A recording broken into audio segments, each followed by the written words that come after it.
You have suggested that the president's plan to move detainees puts Americans at risk. How should we handle the issue of Guantanamo Bay and enemy combatants? Well, it's pretty clear. The administration has made it much more complex than it ought to be. Foreign terrorists should be interrogated and detained and subsequently adjudicated at Guantanamo.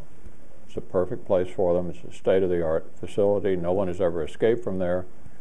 And the notion that we want to mainstream foreign terrorists into the U.S. court system raises all kinds of problems.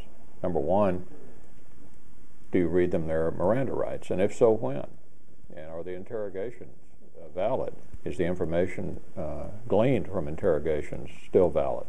Not to mention all of the security problems for any community that's housing these people and putting on, in effect, a show trial for them. It's really a wrong-headed way to go, and I hope, given New York's reversal, they first said we'd be happy to have the trial, and now I think they understand the full consequences of that to the city, not only financially, but in terms of the security of their citizens. They've said, we don't want them. Look, no other community in America is going to want them.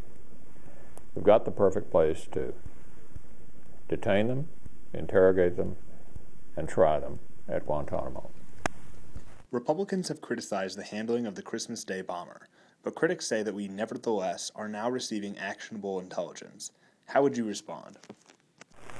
Well, this illustrates the weakness of mainstreaming of foreign terrorists into the U.S. court system. They questioned him for 50 minutes and then told him he needed a lawyer, who then told him to shut up.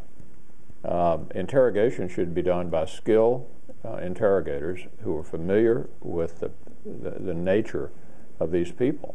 These were local FBI agents. They didn't know anything about foreign terrorists. I assume none of them had foreign language training. This was not a sophisticated effort to glean intelligence information through interrogation. So it was wrong-headed and bungled from beginning to end.